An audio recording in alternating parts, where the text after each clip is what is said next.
Hi folks, this is the second lecture following up from the first one. That was about team management. This is about, and I spoke this briefly about in the first lecture, this is about conflict resolution. Of course, when you're working in a business environment, conflict can arise for any given reason. How you handle the conflict is what defines a successful business leader. I remember a time when I was at the trainers conference, and it was mostly attended by school teachers and counselors. And I presented this, the very same presentation, and I got asked a lot of questions about how teachers were interested in handling student conflict. Now, of course, this is not strictly applicable just to the corporate world, and that actually led me to believe and change my opinion that this was somehow limited just to the corporate world. Because you see, conflict arises because of differences in personality. And so this is applicable to anywhere you might be in an organization where conflict is possible, because of course, if you're working with humans, conflict can arise. So let's take a look at what are some of the things that can cause conflict and how we can resolve it. Of course, we all know conflict can arise because of a clash of personalities. You have your laggards and you have your outspoken people. I think it's just a healthy, people that have a healthy balance of both types are the best, that have good PR skills.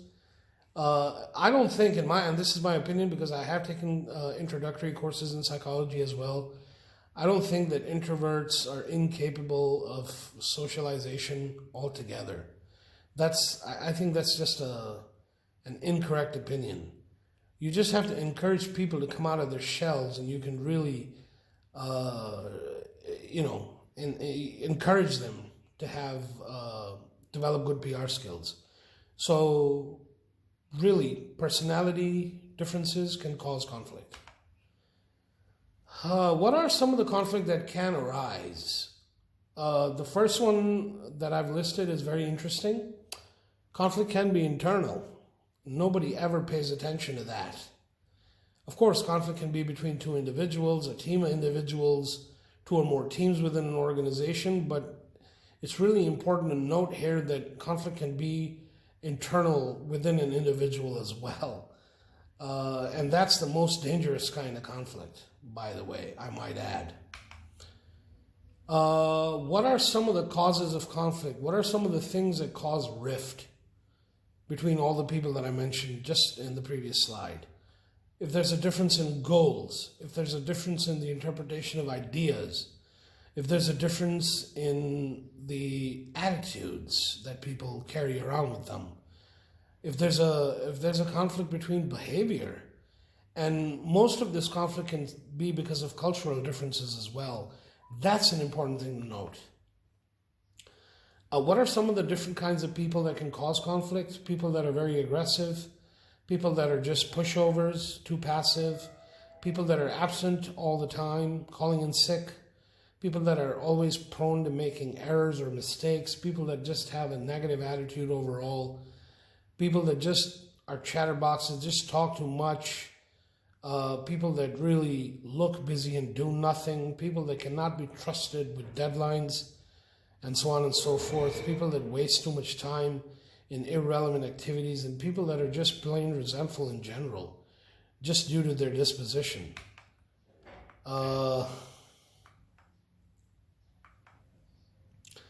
Here's a helpful self-exercise. Write down a factual situation in your life where you experienced a conflict, either yourself as a manager or you were involved in a conflict directly. Note down what effect it had on you and your team members, how it was handled, and what the effects of the resolution were on you and your team members. How can you prevent conflict from arising? And of course, how far a conflict stretches out will depend on the situation entirely. But generally speaking, in my opinion, this is how you can prevent conflict. You have to assess the personality traits of people you're working with. You have to determine whether they're aggressive, submissive, or assertive. You have to assess if people are introverts or extroverts in general, or you have a mixture of combinations of both. You have to review some of the history of the conflict within an organization. What is the trend over there? You have to assess the communication skills of the people involved. Do they even understand what you're saying?